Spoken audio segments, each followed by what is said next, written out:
Hi, I'm Ross Tayler.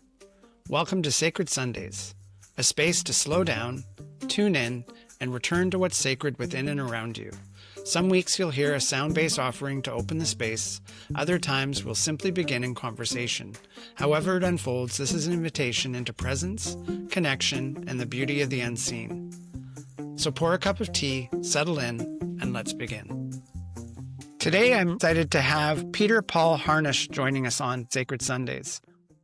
Raised in a traditional working-class German household formed much of Peter's early awareness of life. Being a sensitive and intuitive child, he could not understand why no one talked about feelings. Conversations were more functional as feelings were ignored or brushed under the table. At the age of 15, something happened. While cycling one day, he stopped in front of Banyan Books, an esoteric bookstore in Vancouver, BC, and was fascinated by the window display. As he meandered through the aisles, two books chose him: The Awakening of Intelligence by J. Krishnamurti and Walden by Henry David Thoreau. He describes this period of his life when he cracked open and where his journey of higher consciousness began. To this date, at 67 years of age, his path of self-discovery never waned, as he had a deep yearning to know more about who and what he truly was. One of his major life interests is in the area of male consciousness, how males become deeply programmed and disconnected from their hearts, as well as how and why some men experience various levels of awakening. Currently, Peter is working on a project close to his heart, Man Book, The Inception of Consciousness, a book and future public exhibitions that involves creating black and white portraits of men accompanied by their stories of consciousness. He hopes that this book will in part serve as an example to other men, showing what a path of awakening can look like. As men are slowly awakening, they find that the path is often unclear and fraught with frustration and anguish. Man Book hopes to light the way, showing what other men have experienced as they become awake and more connected to the essence of life. So excited to welcome Peter to the podcast, and I feel it's important to say that I actually met Peter when I was living in the interior, and I attended a men's circle in Salmon Arm, and we didn't really connect at that circle. We just kind of crossed paths. And then it was, I think actually maybe a year or two later, that we were at an event that we had a common friend that was being celebrated, and we had a conversation at that event, and Peter reached out after that event and after I had moved to let me know about Man Book, and then I consequently invited him to be on the podcast. So welcome, Peter. Thanks, Ross. So good to be here. I wanted to start with a question, which is, who is Peter Paul Harnisch in relation to the sacred?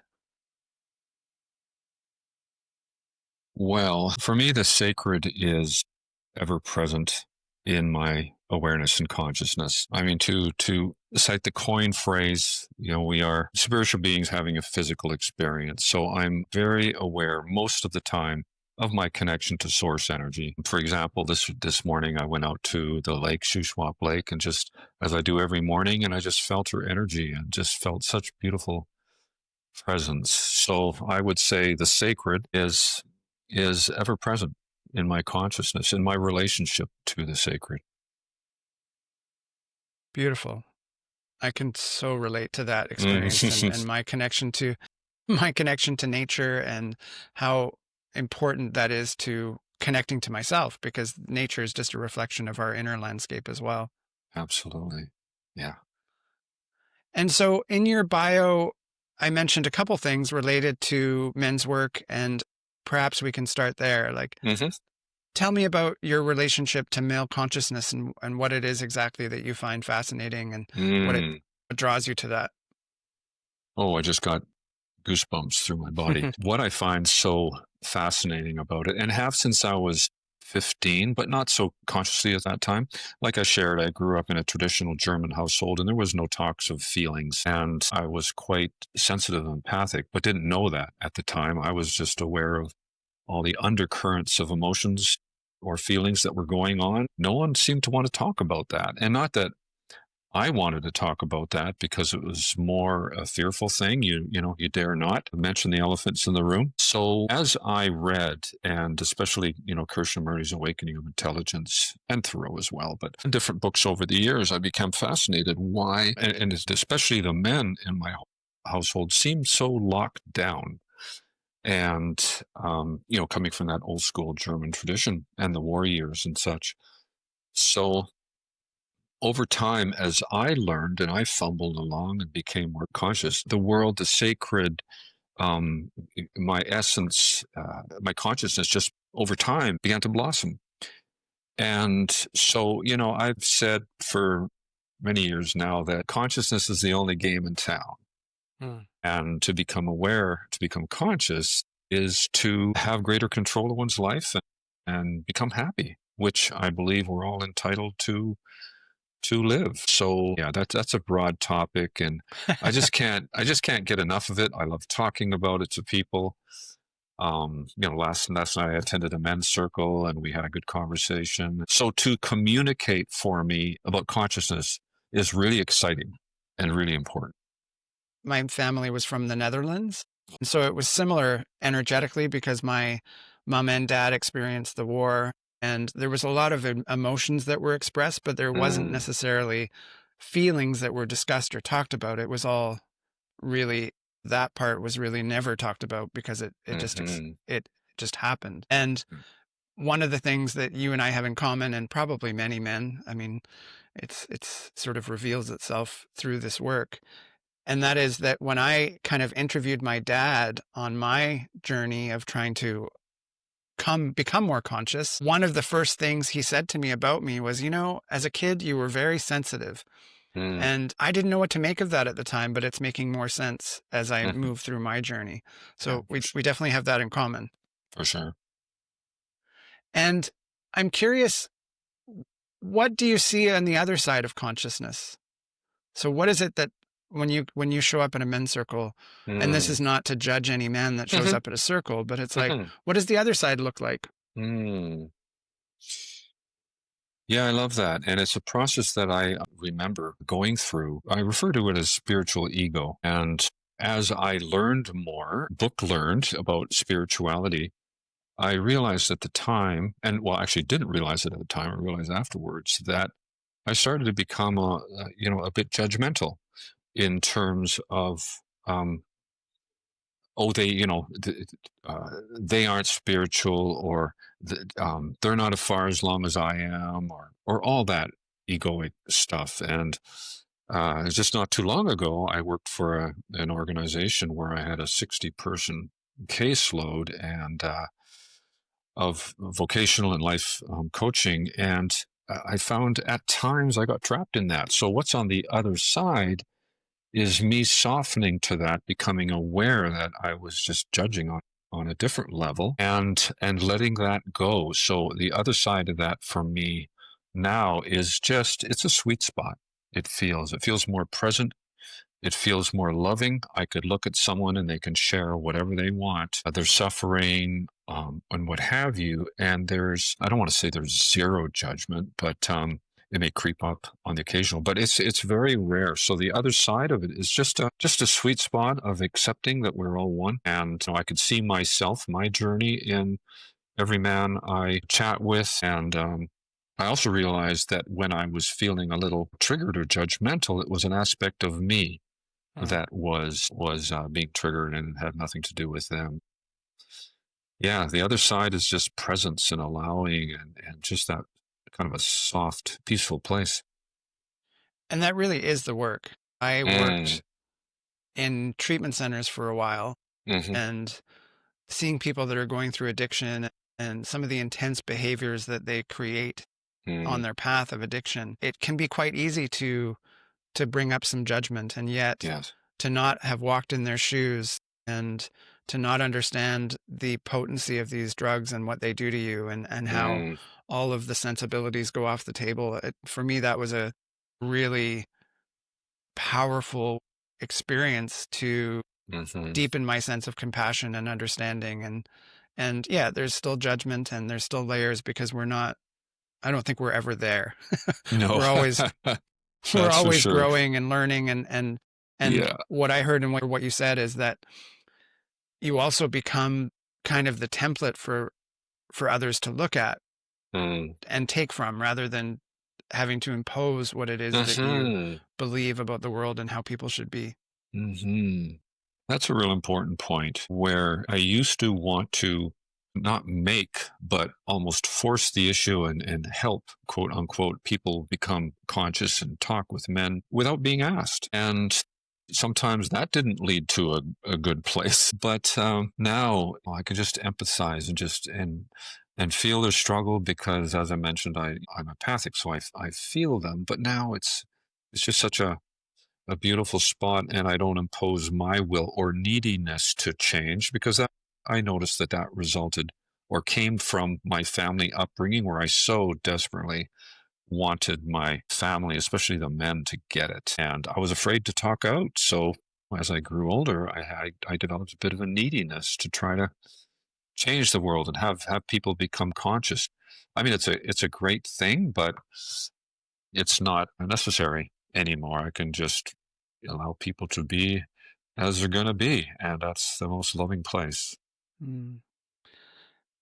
You touch on a piece that I think is worthy of expanding out a little bit, the Hmm. neediness, because Yeah. my interpretation of that neediness is actually a nervous system that is trying to regulate in a world that is so dysregulating, Mm, and an attempt to tune the experiences that are happening around us so that we can yes. feel safe in the world. So as a sensitive, as an empath, it's Yeah. like, what do I need to do, or what can I change around me so that I can feel comfortable in the world? Which is, it makes total sense. And at the same time, it Yes. comes with so much backlash, I guess, because not everybody wants to adjust to what we need. And there's Yes. so much nuance to that. Anything you want to say about that? Yeah. So true, Ross. I love the way you phrase that.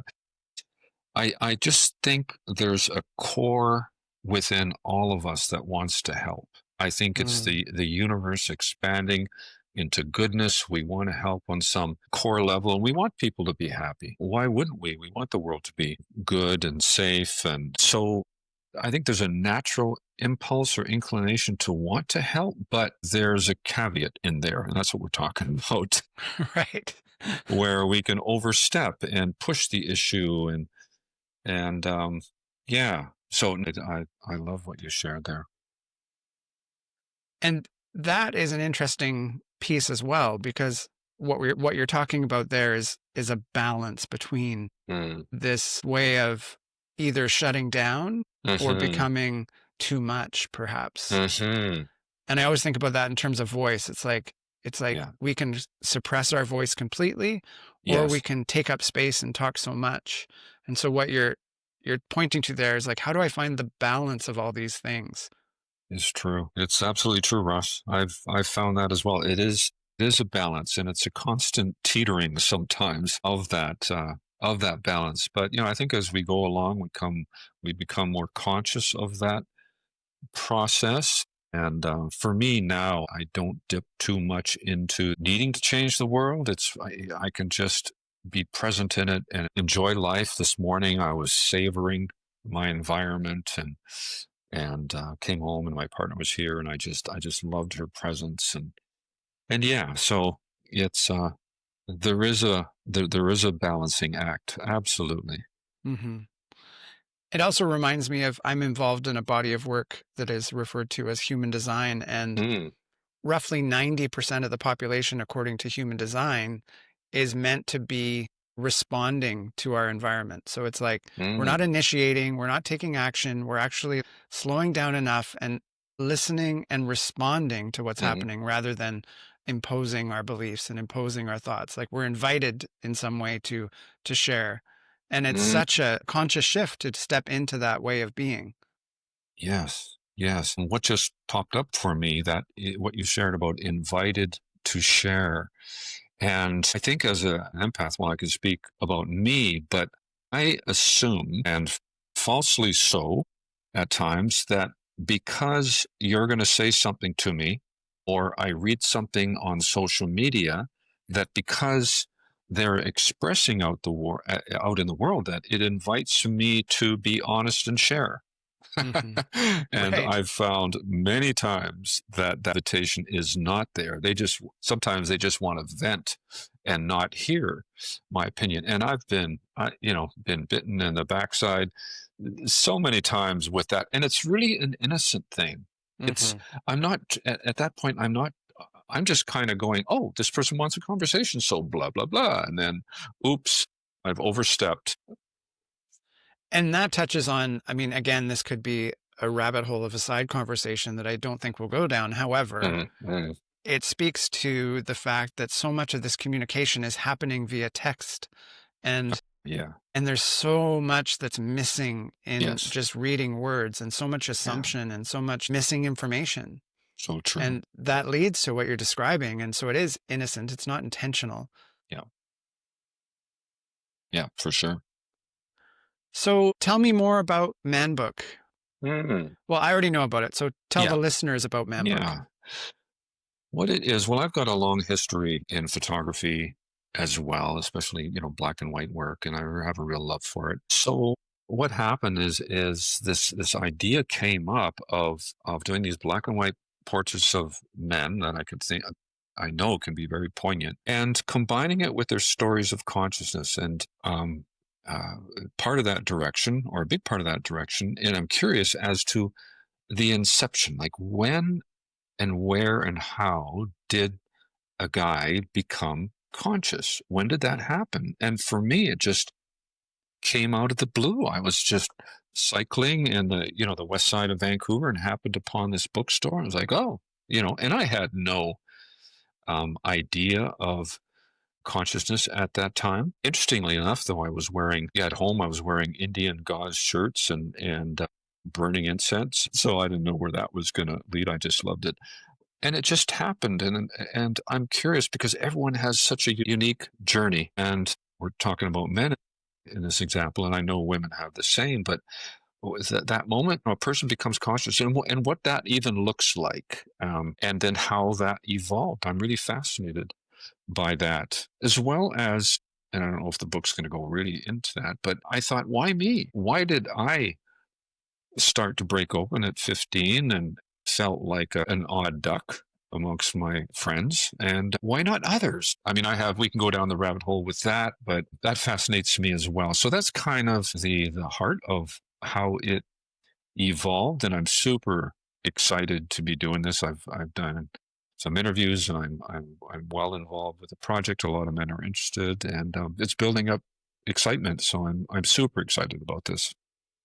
That's so great. And I love that your step into consciousness happened at Banyan Books. I love Banyan Books. It's one of Oh the yeah, things I miss having been in the interior or now on the island. I mean, yeah. it's just such a great spot. And often it'll be the first place I go when I go to Vancouver. So I just wanted to mention that. Me too. Me too. And I don't know if you have been there. I mean, I'm a few years older than you, but I remember Banyan Books, the old Banyan Books.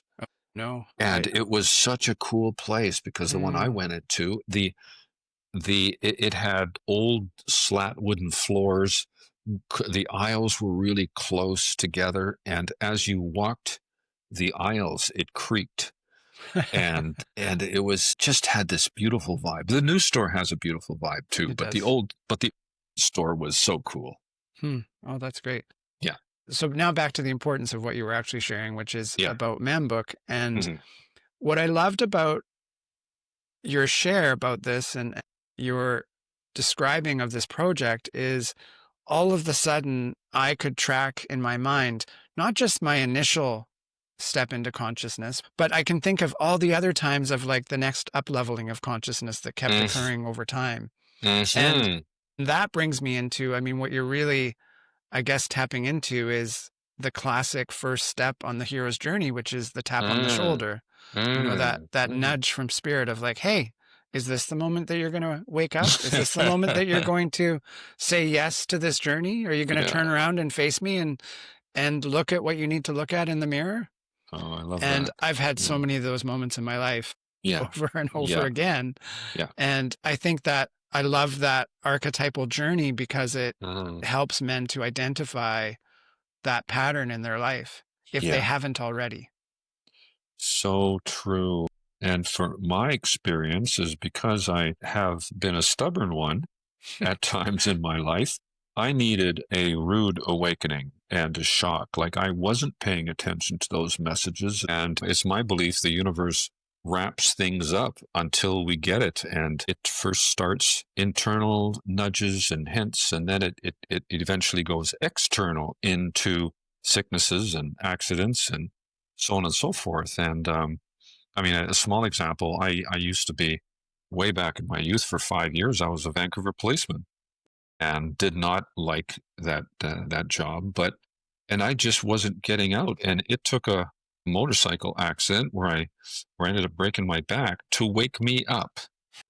So talking about the universe ramping it up. And while I was convalescing in the hospital, I just knew right away I wanted to pursue professional photography. So after a year, I sold everything, packed up an old beater, and drove out to Boston, where I went to professional photography school and just gave up that career. Boom. But yeah, I seem to have to more in my youth, I seemed to needed to hit a wall at 100 miles an hour before I got something.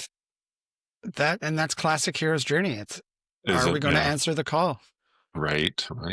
And it gets louder if we don't. It's so true. And that's the hard part. I mean, it's hard to share that truth. Mm-hmm. But unfortunately, it is the truth if we look back. And I love your awareness of looking back on that journey. Mm-hmm. I had a similar experience. I was a volunteer with the RCMP as an auxiliary.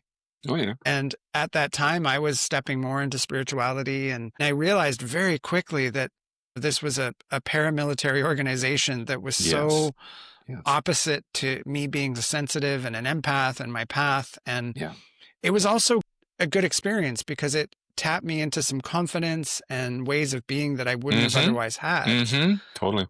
But ultimately, I was confronted with a lot of men who were, I don't want to judge it because I think it's all part of the journey. Yes. But it wasn't my alignment. Let's just put it that way. Totally. Yeah. Totally. Well, I say when I share this part of my life with some people, it was like I was working in a sea of my fathers. And it was so true, that just locked down, male, aggressive, heavy energy. And I believe that we many times don't choose our professions consciously. We think we do, but there's an underlying driver. I realized afterwards, I didn't at the time, because all I thought was I didn't like it. But I realized afterwards, like, holy smokes, boy, was this ever purposeful and important and needed or necessary in my life. Yeah. And there's two things. One, I want to go back and edit what I said a little bit because I did encounter men that were sensitive, men that were different than the traditional archetype.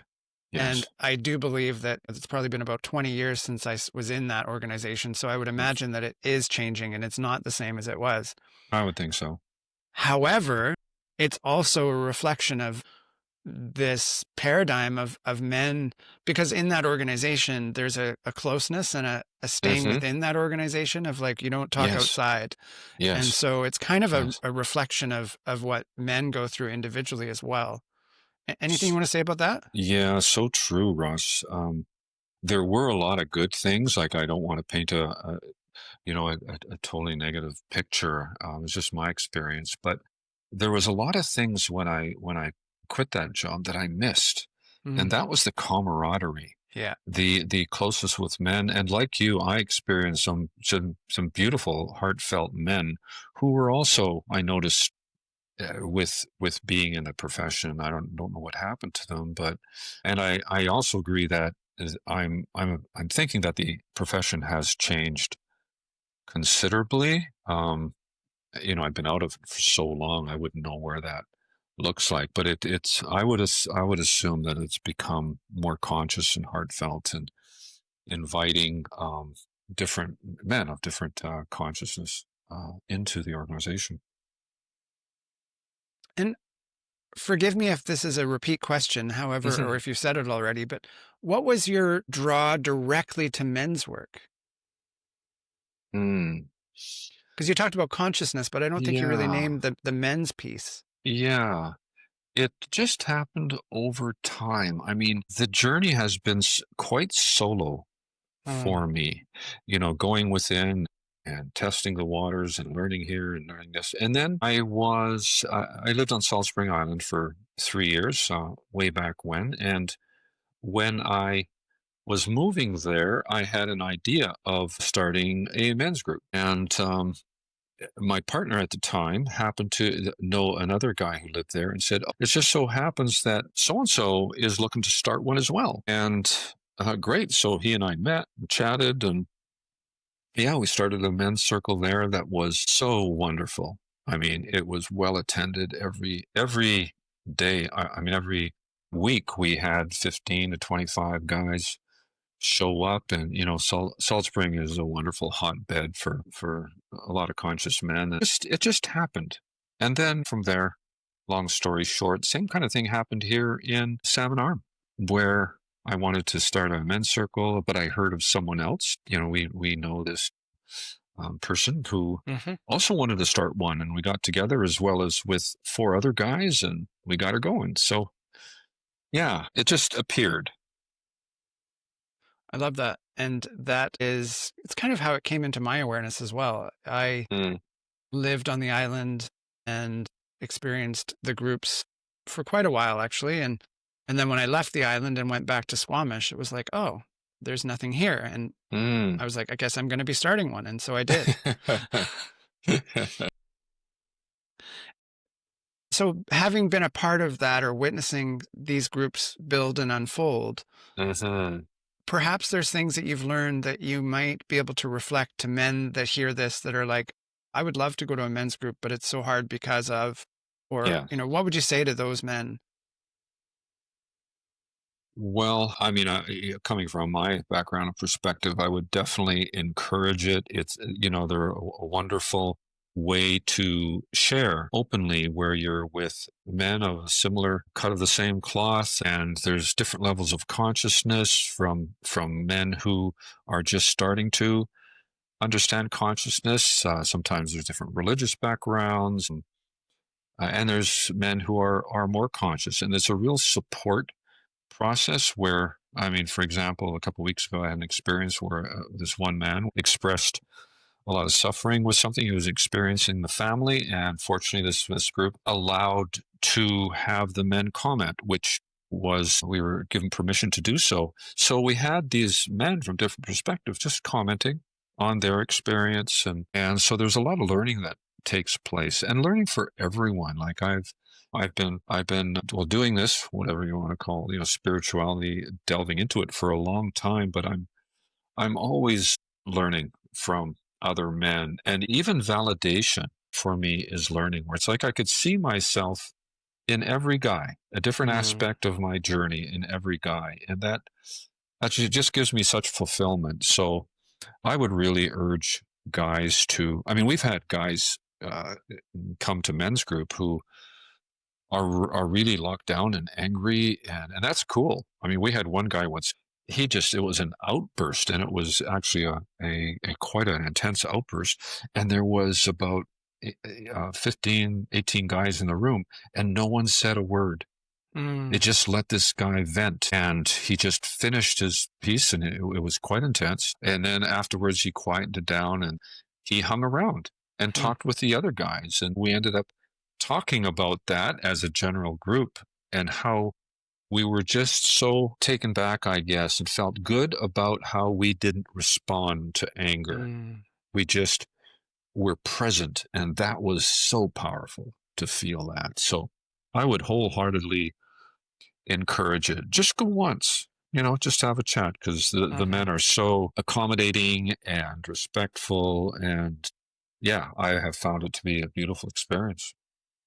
And you touched on a couple of important themes for me, which is the one that comes up the most often is someone will show up and share this big thing of like, this is what's going on for me, and it's so Yeah. intense. And Yeah. I will often, as the facilitator, ask the question of the group. It's like, can anybody else relate to what this man just shared? And Mhm. inevitably, every man puts their hand up because they can totally relate. And the man who shared has this experience of like, I literally thought I was the only one. And now I'm getting Right. this reflection of I'm not the only one, which is Right. in and of itself so beautiful, because I think that's what happens is we live our life thinking that we're isolated, thinking we're the only ones. And the moment we step into a group and into a community, we Yeah. start to get these reflections that you mentioned Yes. that we otherwise wouldn't have. Yes. And they can range the whole gamut, and right from, oh yeah, I carry anger as well, which is the second piece I wanted Yeah. to mention, is that anger is such a layered hot topic, right? Because anger Hmm. can cause so much destruction and can cause Yes. so much pain, and yet it needs to be expressed. It needs to be moved Yes. somewhere. And at the men's group that I run here in Nanaimo, I Hmm. think it was our first session, one of the men, he's not sure where he heard it, but this expression of anger is how men cry. Mm. And I was so moved by Hmm. that, right? Because it's like, oh, okay, Uh-huh. there's this anger Uh-huh. that comes out, and yet what is really wanting to be expressed? Well, we always say Uh-huh. sadness, but to say it in that way, it's like, oh yeah, this is the amount of emotion that's underneath the anger that can't Mm. be shown. So true. So true. What you shared about, the men's group. Yeah, and anger, I mean, I see it now as any kind of emotions like that, well, which is quite an expressive one, as a sign. I mean, all these, feelings are signs. And for me, anger is better feeling than depression. Depression being locked down, anger Mm-hmm. is on the continuum of healing, but it's such a beautiful thing. Mm-hmm. I know at first, and still, I can have some bells and whistles go off inside, some triggers when I'm around anger, because there was a lot of that in my family home. But I see it more for what it is now, and it's so valid that men can express that. The process is such a solo process that to realize that other men experience the same thing is just feels so good. Um, Absolutely. and I think that's what happens. Last night we had a couple new men in the group, and they started to get really chatty after. At first they were very quiet and just observing, and then after they were opening up, and it was quite beautiful. Mm-hmm.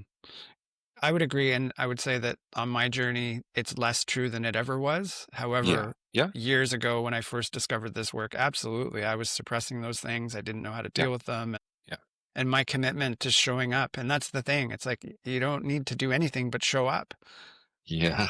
And you'll be Exactly. given these reflections. You don't have to do anything. You don't even have to share. You can just be Mm. there and get all Uh, of these reflections from other men that are doing what they need to be doing for themselves. And eventually it starts to shift and change. yeah. Yeah. I love that. It's so true about just being in the presence, because sometimes, I mean, I've witnessed guys who they just pass when it comes to the sharing, the roundtable kind of thing. And then at some point, 3, 4, 5 meetings down the road, they start to talk. Yes. And that can happen too. And it's great. It's really great when it happens. Well, Peter, this feels like a good place to bring things to a close. And I always like Mm-hmm. to ask a question before we wrap up. And the Mm-hmm. question that I'd love to pose for you is, what's one simple way that someone could connect with the sacred today? Mm. Well, there's a couple things that jump up. One be is to slow down and to become more aware of one's thoughts and feelings. And also, what I have done, one of my tools, is to become the observer of my feelings, and knowing that my feelings that may be very intense or don't feel good, that's not me. That that is something I'm experiencing, and I believe that it's something I'm creating. So yeah, I mean, in the past I've had an out of body experience where I was able to observe my suffering, and it was profound because my observer was loving and just peaceful, and my Mm, suffering body was just so intensely suffering. So I would say being able to observe one's thoughts and feelings and trying not to personalize it. And that's easier said. It took me a long, long time, and I still occasionally personalize it, but it's much less so than ever before. I love that offering. Thank you. Hmm. And for people who want to stay connected or explore more of your work, where's the best Yeah. place for them to find you? Yeah. Well, I'm assuming that, or thinking you're going to share some of my links, but Yes, absolutely. I will. I'm just working on restructuring my website right now, peterpaulharnisch.com, and that'll be done within the next week to 10 days. And also, I have a Facebook page, The Unfolding Path. And so people can contact me there via Instagram. I do some YouTubes as well. There's a number of ways to reach out. If any man is listening and wants to kind of carry on the thought that might have ignited with our conversation, please reach out. I'm happy to share by email or have a phone conversation. Excellent. Thanks, Peter. Yeah, you're welcome. And so grateful for this beautiful organic conversation and all the things that we got to touch on and speak about and the common threads in our paths, even though we're at different phases in those paths. I really appreciated being able to talk about those, and I'm sure others will appreciate being able to relate to them. Yeah.